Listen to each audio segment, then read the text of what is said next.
네, 촌철살인 대담한 인터뷰. 앞서 말씀드린 대로 경제 위기 속에 대한민국의 해법을 찾고 지역 발전의 해안을 듣고자 자타공인 대한민국 대표 경제 전문가 김동연 경기도지사님 모셨습니다. 반갑습니다. 네, 안녕하십니까? 예, 이번에 저희 광주 전남 광주 오셔서 여수의 세계 한인 경제인대회 참석하셨고 또 전남도와 업무 협약을 체결하셨더라고요. 그렇습니다. 예. 어떤 내용인가요?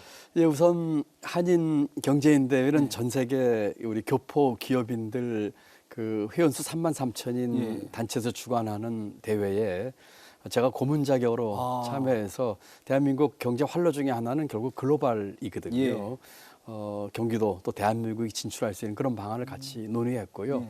또 오늘 협약을 맺은 MOU에서는 저희 경기도와 또 우리 전라남도가 함께 상생하고 발전하는 힘을 합치자 하는 내용으로 MOU를 우리 전남지사님과 함께 맺었습니다. 이제 업무 협약 체결하셨는데 저희가 일반적으로 생각하기에 수도권인 경기도와 이 전남 같이 상생할 수 있느냐, 서로 대척점에 있는 것 아니냐 이런 생각이 많이 들거든요. 네, 네. 어떻습니까? 같이 상생할 수 있는 발전 방향이 좀 있습니까? 그럼요. 예, 대척점에 있지 않습니다. 흔히 이제 균형 발전하게 되면 이 파이가 정해진 걸로 생각을 하고 누가 많이 가면 누가 덜 가져가고 이렇게 인식하고 있거든요. 그렇지 않습니다. 균형 발전과 상생 발전의 방향은 파이 자체를 키우는 것입니다. 각각의 지역에 맞는 특성에 따라서 경제를 발전시키고 활력을 불어넣어서 파이 자체를 키우는 것이거든요. 그런 면에서 경기도와 전남이 힘을 합쳐서 이 파이를 키우는데 또 각각의 발전 전략을 하는데 도움이 되자는 게 하나고요. 두 번째 많이 오해하시는데 경기도에도 굉장히 힘든 지역이 많이 있습니다. 북부 지역의 인구가 360만인데 재정 자립도는 따로만 띄어서 하면 전국에서 최하위권입니다. 그래요? 예, 경기도는 워낙 다양하기 때문에 대도시 또 농촌 지역 또 조금 발달한 첨단 산업이 발달한 지역 또 아주 그 열악한 지역이 있습니다. 그래서 그런 지역은 수도권으로 넣어서 이렇게 일률적으로 규제하기보다는 보다 이 성장 잠재를 찾는 방향으로 하고 있습니다. 그런 면에서 전남과 저희 경기도는 같이 힘을 합쳐 할 수 있는 일이 많다고 저는 믿고 있습니다. 예, 조금 경기도정으로 좀 들어가 보자면 저희가 코로나 팬데믹을 지나면서 기본소득이라는 개념은 조금 친근합니다. 그런데 이번에 기회소득을 말씀하셨습니다. 그렇습니다. 예. 조금은 생소한데 좀 설명 좀 해주시죠. 기회소득은 우리 사회에서 어떤 사회적 가치를 창출하는데 이 시장과 사회에서 보상받지 못하는 분들에게 일정한 기간 보상해주겠다는 그런 의미입니다.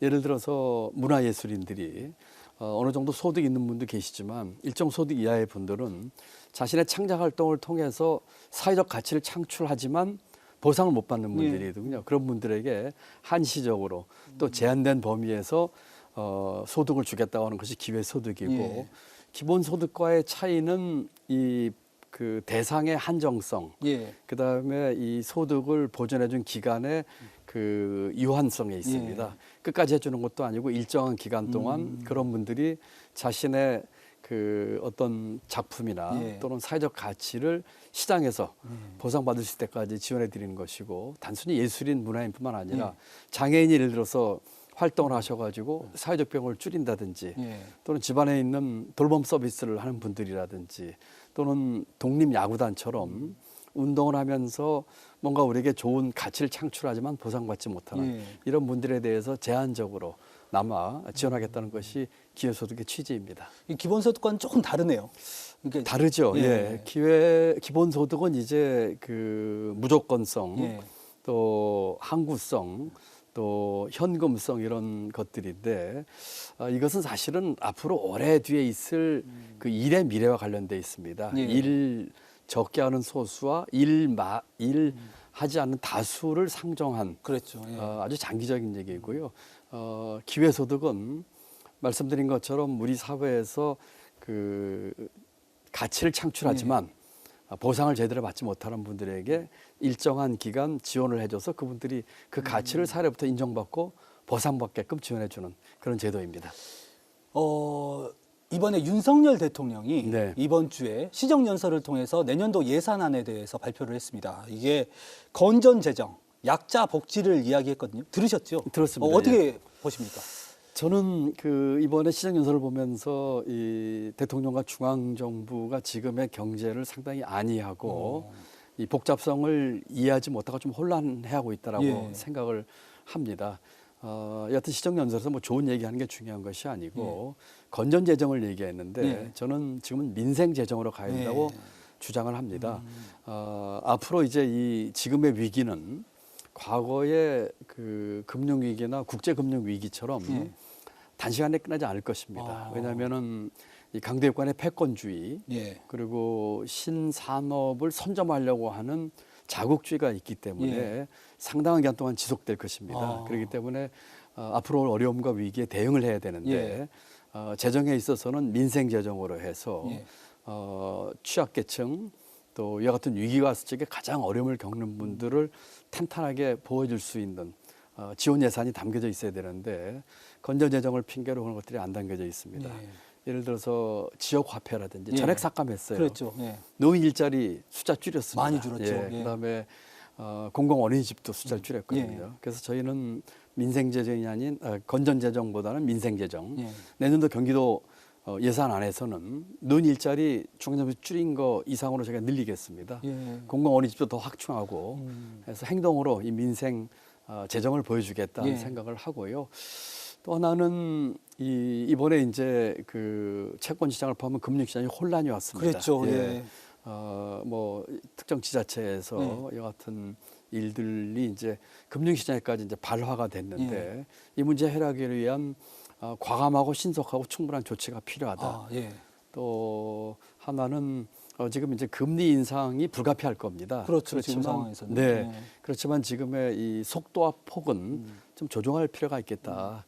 우리 경제의 지금 화약고 중에 하나가 지금 가계부채와 기업부채입니다. 예. 그래서 이런 것들을 잘 짚어야 되겠다 이렇게 생각을 합니다.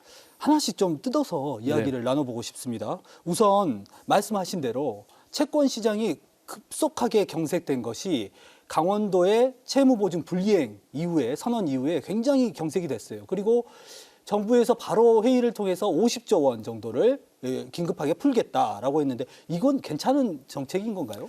우선 첫 번째로는 그 강원도에서 처음에 그와 같이 한국부터 잘못됐죠. 그랬죠. 네. 경제를 잘 이해하지 못하는 정치권에 과거 그 전임지사 때 한 일에 대한 뭐 일종의 뒤집긴 것 같은데 이 시장과 경제를 이해하지 못하는 것이었죠. 두 번째는 중앙정부에서 조치가 늦었습니다. 이와 같은 것이 되게 바로 여기에 대한 진화를 했었어야 되는데 시간을 끌었습니다. 시장은 특히 금융시장, 채권시장, 외환시장은 굉장히 민감합니다.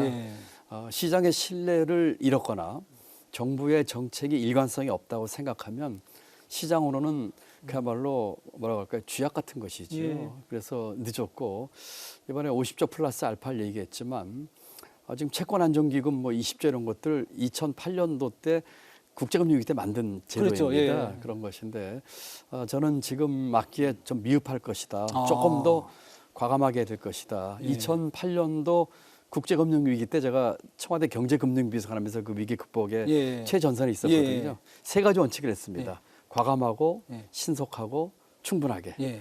그러니까 빨리 해야 되고 과감해야 됩니다. 이 정도면 됐겠지보다 좀 더 써야 됩니다. 그래서 저는 조금 부족하다고 생각하고 앞으로 중앙정부에서 이 문제에 대해서 빠른 시간 내에 대책을 만들어야 된다고 생각합니다. 사실 정부에서도 고민이 되는 부분이 이거를 풀어야 되는데 한쪽에서는 지금 긴축을 하고 있단 말입니다. 맞습니다. 한국은행에서는 금리를 올리면서 시중에 자금을 끌어당기고 있고 어쩔 수 없이 그런데 또 한쪽에서는 돈을 풀어야 된다. 이런 또 좀 상반된 이런 게 있지 않습니까? 맞습니다. 그게 모순입니다, 지금. 그래서 아마 금융당국에서는 한국은행에게 발권력을 이용한 유동성 공급을 얘기하는 것 같은데 국내적으로는 그게 대책이 될지 몰라도 국제적으로는 아주 그 한국 경제 정책에 대한 불신을 낼 수 있는 조치입니다. 그렇죠. 영국이나 일본도 지금 굉장히 맞습니다. 위기가 그쪽에서 오고 있죠. 그렇습니다. 그렇기 때문에 한국은행의 발권력과 이동하는 것은 최후의 수단이고요. 그 전에 정책의 일관성 또 시장과의 소통을 통해서 빠른 시간 내에 과감하고 신속하게 또 충분하게 유동성 공급하고 해결될 문제라고 생각합니다. 중앙정부 차원 또 중앙은행 차원에서는 또 이제 우리 지사님 말씀하시는 충고 또 잘 들었고 아마 하실 건데 경기도지사로서 조금 전에 잠깐 말씀하셨지만 앞으로 어떤 정책들을 통해서 이런 위기들을 극복해 나가실 계획이십니까? 저희 경기도는 우선 아까 말씀드린 것처럼 내년도 예산 편성에 있어서 민생 예산을 짤 것입니다. 중앙정부 입장에서 재정을 마음대로 확대하기가 쉽지 않을 그렇죠. 거예요. 네. 그렇지만 지금은 돈을 좀 써야 할 때입니다. 적정한 규모에서 돈을 좀 써야 될 것이고 더 중요한 것은 재정의 내용입니다. 네. 그 내용이 얼마나 탄탄하게 우리 취약계층을 지원하고 또 경제 활력 불어넣을 수 있는지를 봐야 되거든요. 저희는 지금 지방이 다 어렵습니다. 예. 우선 취득세, 이 부동산 거래가 지금 거의 절벽하다 예. 보니까 취득세 그 세수 인하로 인한 어려움을 모든 지방자치단체 다 겪고 있거든요.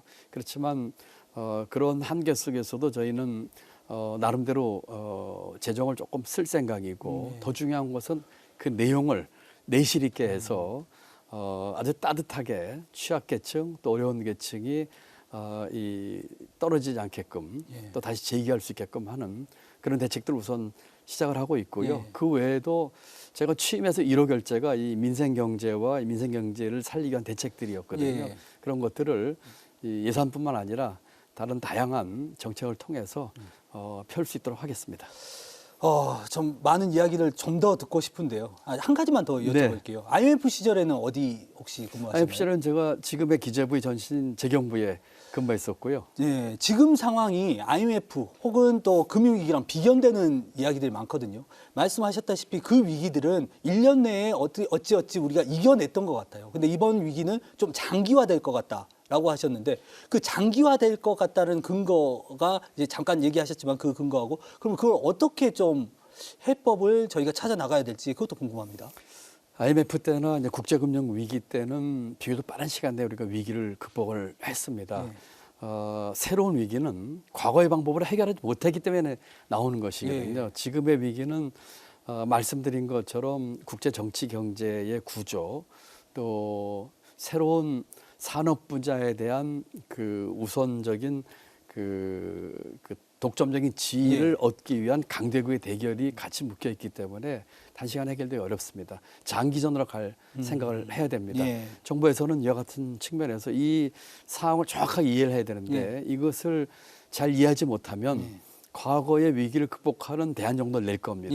좀 길게 보고 일관성 있고 시장에 신뢰를 줄 수 있고 동시에 국제 경제와 국제 정치 속에서도 대한민국의 그 어떤 가치와 또 가는 방향을 분명히 보여줄 수 있는 그런 정책들을 일관성 있게 펴는 것이 중요하다고 생각합니다. 어떤 신뢰를 줄 수 있는 정책이 필요하다 이렇게 좀 거기에는 볼수 이제 있겠습니다. 뭐 재정 정책, 금융 정책, 산업 정책 이런 것들이 한꺼번에 같이 어우러지는 종합적인 정책 패키지가 돼야 될 것이고 시장의 동향과 시장의 반응을 충분히 이해하면서 소통하는 것이 또 더없이 중요하다 이렇게 말씀드리고 싶습니다.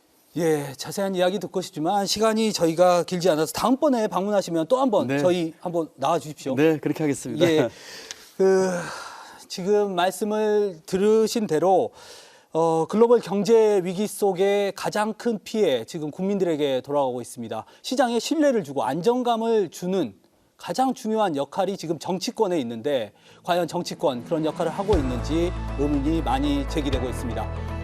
KBC 시사 토크쇼 천철살인 여기서 마치겠습니다. 시청해주신 여러분 고맙습니다. 시사님 감사합니다. 네, 감사합니다.